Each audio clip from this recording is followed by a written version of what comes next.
You're listening to Audiology. Support this channel by becoming a member and be sure to submit your requests for topics in the comments below. In the rural area of Vendée, it was a bit unusual compared to the rest of France because the local nobles had managed to keep their power more consistently. Alexis de Tocqueville, a well-known French thinker, pointed out that by the time 1789 rolled around, most of the French nobility preferred city living. However, a survey by intendants highlighted that Vendée was one of the rare places where the nobles stayed close to the peasants. This region was kind of a holdout from older times, where the big divide between classes that sparked the French Revolution in places like Paris didn't catch as quickly, partly because the Catholic Church was really strong there and worked closely with the nobility. François Mignet, who wasn't a fan of the Enlightenment, argued that the Republicans were really after destroying the Church's independence and influence in France, something the people of Vendée couldn't even fathom. By the year 1791, there were murmurings that Vendée wasn't happy with the First French Republic, rumours that gained traction after an alleged royalist plot was uncovered, linked to the Marquis de la Rouerie. Some folks argued that the resistance in Vendée to the Republic was understandable, given the heavy-handed approach of the Terror, where thousands were executed, the overhaul of the Church's role with the civil constitution of the clergy in the year 1790, and the blanket conscription issued in February 1793 that really stirred the pot. The civil constitution of the clergy was a major issue. It essentially told Catholic priests to pledge loyalty to the French constitution over the Pope, which didn't sit well with many. Only 7 out of 160 French bishops and about half of the parish priests agreed. Max Weber referred to this mix of government and church power as Caesar-opapism. This push towards a more secular, anti-Catholic French culture, along with the mass conscription for the Revolutionary Army in March 1793, sparked anger in Vendée. The locals, including nobility and clergy, rebelled, forming what they called the Catholic Army, and fought primarily to get their churches and priests back. Regarding support for the revolution in Vendée, it was more complex than a simple divide. City folks were more in favour of the revolution, but even among the rural peasants, who had once been tenant farmers on church land, many supported the revolution when that land was seized and redistributed by the government. However, most of the benefits from seizing church lands ended up with the middle class, not the peasants. Over 100 years of pushing for a republic in France, it was mainly the middle class that gained, with few peasants seeing real benefits from the redistribution of church property. In February 1793, France saw a wave of riots in response to a new law requiring men to join the army. The northwest of France, in early March, experienced particularly intense riots that almost escalated to full-blown rebellion. By the beginning of April, the revolutionary government had managed to calm things down in the areas north of the Loire River. However, to the south, in what came to be known as the Vendée Militaire, the situation was different. There, with not enough troops on hand to tamp down dissent, what started as riots quickly escalated into an outright insurrection, spearheaded by local priests and nobles. In a matter of weeks, those opposing the government managed to put together a sizable army, though it was poorly equipped. This force, called the Royal and Catholic Army, included about 2,000 irregular cavalry and some artillery pieces they had managed to take. Operating mostly in smaller units, this royalist force relied on guerrilla tactics. Their success owed a lot to their deep familiarity with the local terrain, as well as the support networks they had in the local community. The revolt took place in a unique area, roughly shaped like a quadrilateral and spanning about 60 miles or 97 kilometers across. This region doesn't really fit with the way areas were divided back in 1890, nor does it match up with how things were during the ancient regime before that. The core of the rebellion was nestled in the forest, with Cholet at its heart, situated in the wild areas of what used to be Anjou County, stretching through the marshy lands of Brittany from Montaigu to the coast. This area covered pieces of what were known as Poitiers and Tours, including the departments of Maine-et-Loire, Vendée, and Deux-Sèvres. However, it's important to note that this entire region was never fully under the control of those supporting the monarchy. Interestingly, the further away you got from Paris, which was the hub of revolutionary activity, the more opposition to the revolution you would find. The uprising kicked off in March 1793, sparked by a strong disapproval of a new rule requiring a large number of men to join the military. The National Convention, earlier in February, decided to round up 300,000 men through a lottery system that targeted unmarried men in each local area.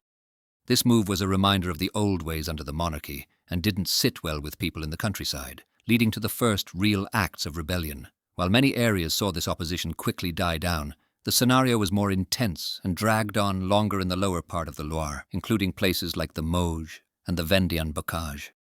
Things escalated when young men from around Cholet, a significant textile hub on the edge of these regions, stormed the town and killed the leader of the National Guard, who was supportive of the revolution. Within 7 days, the violence had crawled into the Breton marshlands, with a notable incident being the overtaking of Machecoul on March 11th, where a fierce attack led to the death of several hundred people who supported the Republic.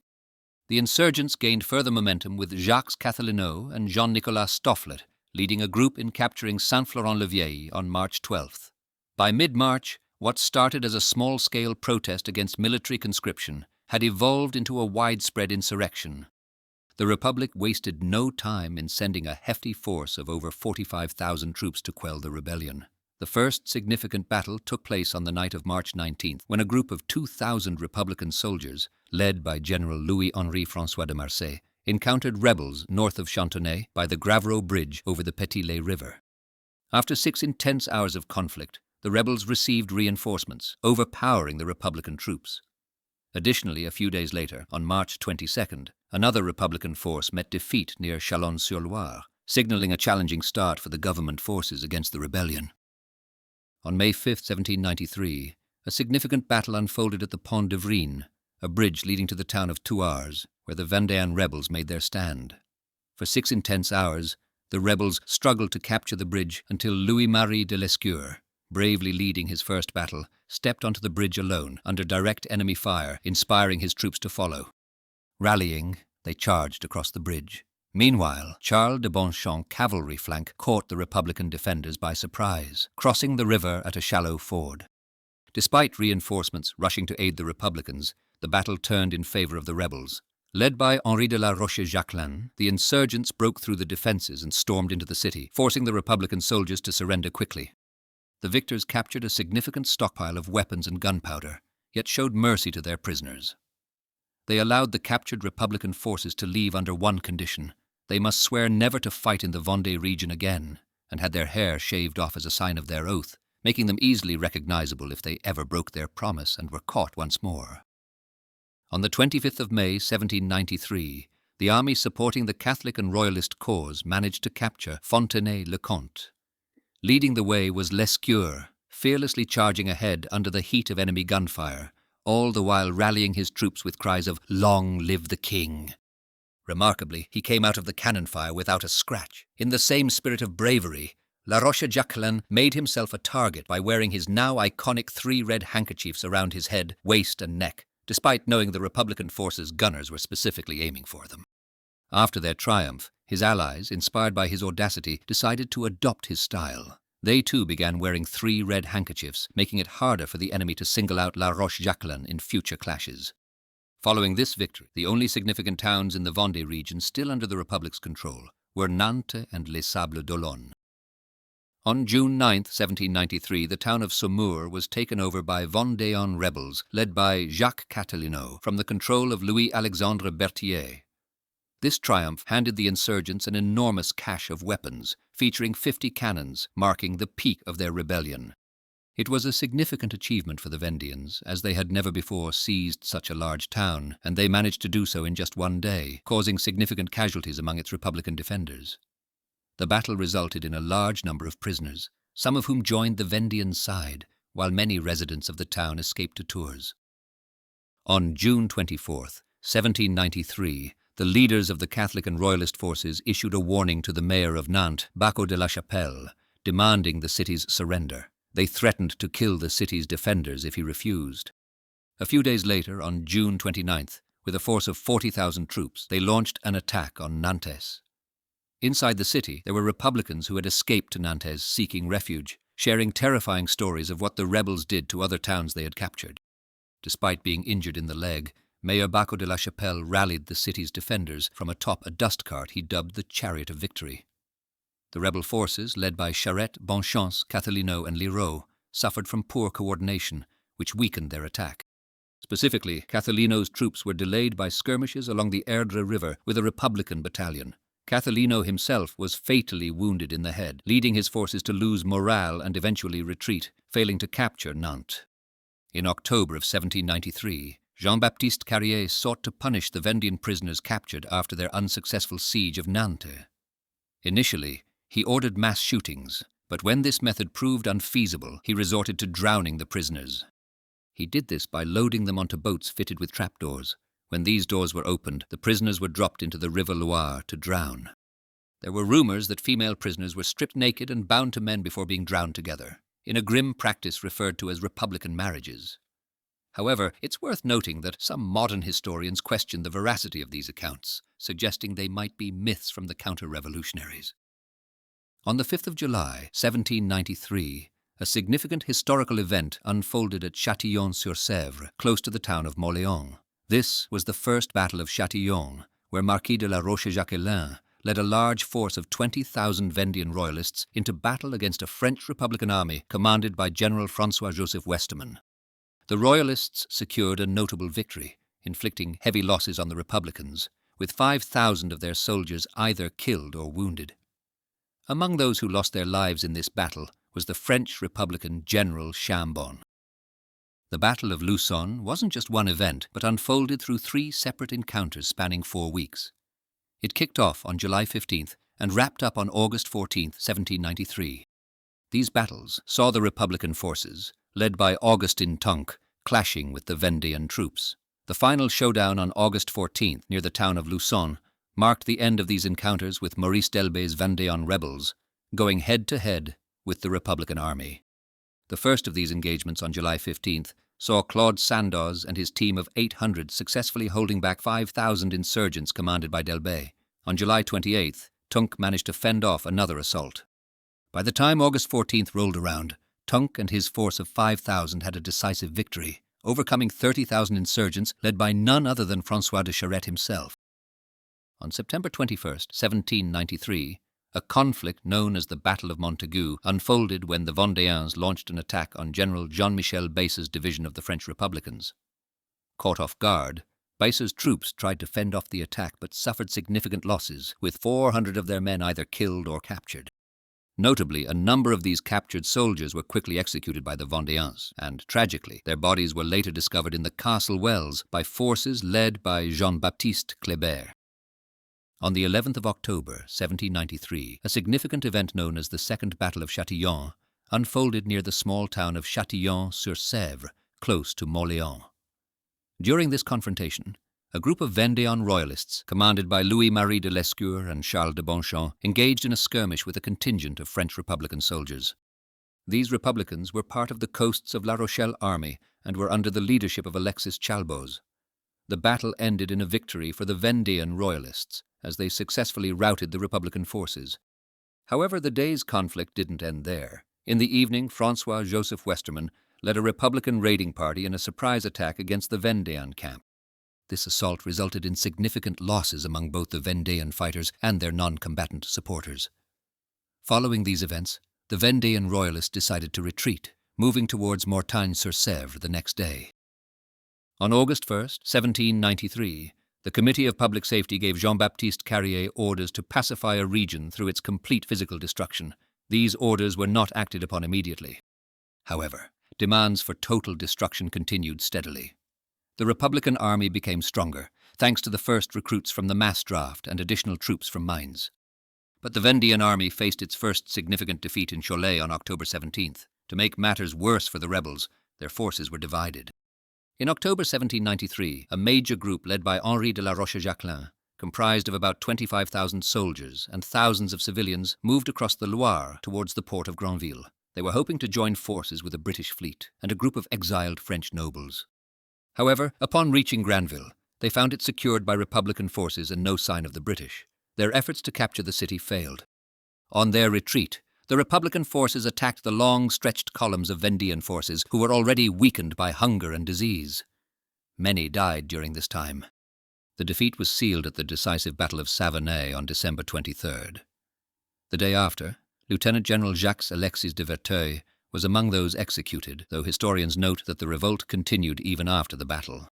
After the battle in December 1793, there is a disputed document in which General Westermann reportedly boasted to his leaders that he had annihilated the Vendée, stating he had killed women and children in line with their orders, leaving no prisoners. This act of killing civilians would blatantly violate the orders given to Westermann.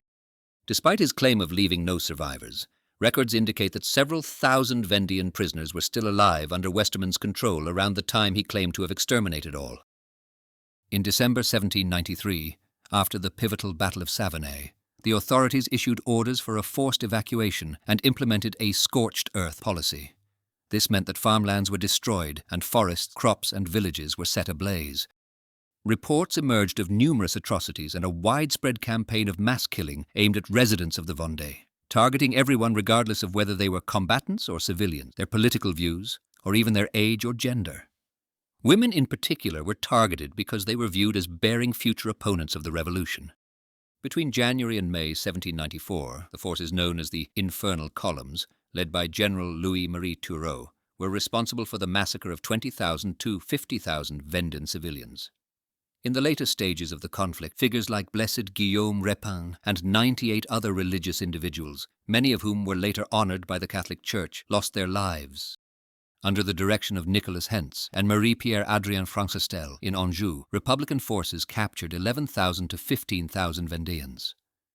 Of these, 6,500 to 7,000 were executed or died by guillotine, and 2,000 to 2,200 prisoners succumbed to disease.